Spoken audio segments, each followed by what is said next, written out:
Hello everyone. I welcome you all to the online English classes. The chapter of discussion today is Landscape of the Soul in your Hornbill book. So, while reading you will encounter certain difficult expression used in the text. So, we are giving you the meanings of these given expressions and you will note them down in your fair notebooks.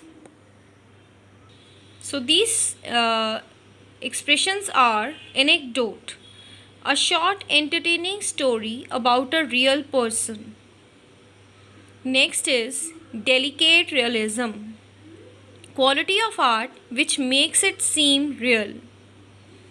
Then figurative painting, a piece representation of a piece of art through the eyes of a creator's imagination.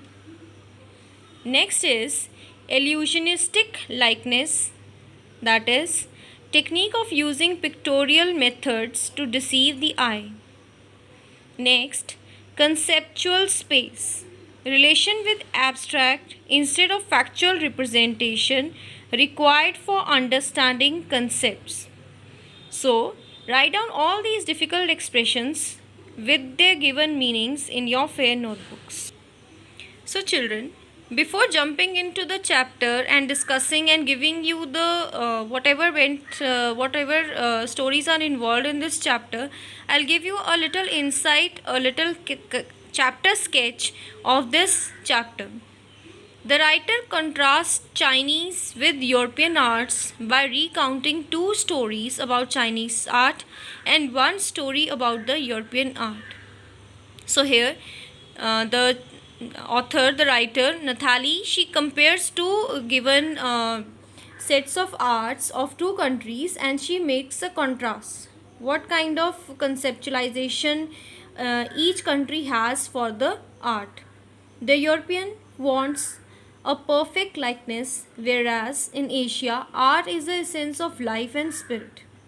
Chinese arts requires the active participation of the wearer, both physically and mentally, to understand it.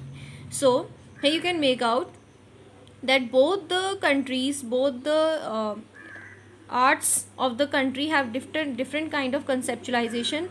They have different kind of thinking, and they are different kind of view towards the art that has been given by the painters and all of their various times. So in this chapter, children, we have three stories about art. How art was considered, how it was conceptualized by various artists and by the various countries. Now, before we jump into the first story, let's know about the characters in this story. About Chinese story and characters. The first story involves two characters, main important characters. That one is Wu Daozi. That is, he is the 18th century landscape painter who disappeared inside his last painting. And the other character, important character of the story, is Emperor Xuanzong, who commissioned the famous Chinese painter to paint a landscape. Now let's go through the story. What happens in this story is, now I'll be explaining this story in the form of a concept map, that is a briefing in a form of a map, so that it is better understandable to you people. The story, now this children's story took place in the 18th century.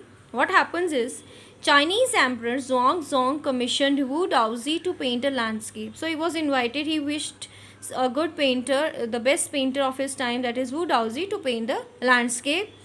When the painting is ready, Wu Daozi invites the emperor for appreciation. Now he wishes emperor to see the painting drawn by him. Now what happens after that is, even after the emperor's appreciation, Wu Daozi is unsatisfied and draws the attention of emperor towards a cave in the painting. So though he is happy, even the emperor appreciates, but still there is some unsatisfaction going in the painter's mind, and he draws his attention towards in the landscape he has drawn a cave, and he draws his attention towards the cave in the painting. What happens afterwards is, Wu Daozi tells emperor about the spirit that resided in the cave and wishes to take him into the cave. Now उसको he what does he say is कि there is a spirit that resides in the cave and he wishes to take him into the cave with him. The emperor, he is a bit confused what is going on in the painter's mind. So in the meantime, the painter enters the cave and the cave door closes. What happens after that is the emperor remains still while the cave door closes and the painting disappears. Now he enters the painter enters the cave, and all the doors of the cave, they are closed, and the even the painting that has been that has been drawn on the wall, it also disappears, and the emperor remains shocked. Now the another Chinese tale that we'll encounter in this chapter is about yet another famous Chinese painter who once drew a dragon on a wall or something, and then what happens is the painting is so realistic. The dragon, it looks like a real dragon. The Chinese painter was preventing from drawing the eye. Now he doesn't want to draw the eye. It was so realistic and it was so real in all the senses, and it has such a powerful effect on the Chinese painter that he doesn't want to draw the eye of the dragon. Why? Because he felt it would attack him once he got its eye. It was so realistic, even the painter himself was afraid, and himself was so much involved in that painting and so deeply affected by the painting that he felt that he would be eaten up by the dragon or attacked by the dragon. Now there are three stories in this chapter. I've already told two, I've already discussed. The last story is about the European art, about the European culture, and the story has one important character around whom the story goes around is Quentin Matsys. He was a 15th century Belgian blacksmith who changed his profession to become a delicate, realistic painter and the woman he loved. So, this is the main character, that is Quentin Matsys, and we'll discuss the story now. Now, the third story, that is European story about the European art that the writer has talked about in this chapter, is about Quentin Matsys. Now Quentin Matsys was a blacksmith, and he was a Belgian blacksmith, and he falls for a painter's daughter. He falls in love with the daughter of a painter, and he knew his father would not accept him because of his profession. Now he loves the daughter of a famous painter, and he is very insecure that he would not accept him because he's in very lower in profession and all that. He's not that capable of marrying his daughter. So what does he do is he secretly enters painter's studio and paints a realistic fly, and he's so much involved in all that, he's so much in love with that girl that he works hard and he draws a realistic fly. And then what happens is Quentin is accepted by his master as apprentice and married to his beloved, and now he is accepted by the painter as his apprentice. Apprentice is one who or interns, or one who wishes to learn under somebody. And then the painter, he marries his daughter to the young apprentice, to the young intern that wishes to work under him.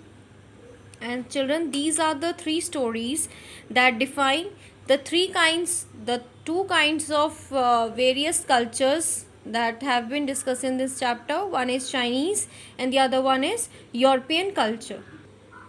So children, by the medium of this chapter, we came to know about two various diversities of art, various kinds of arts that has been being followed in later centuries in two countries, that is Chinese and the European art.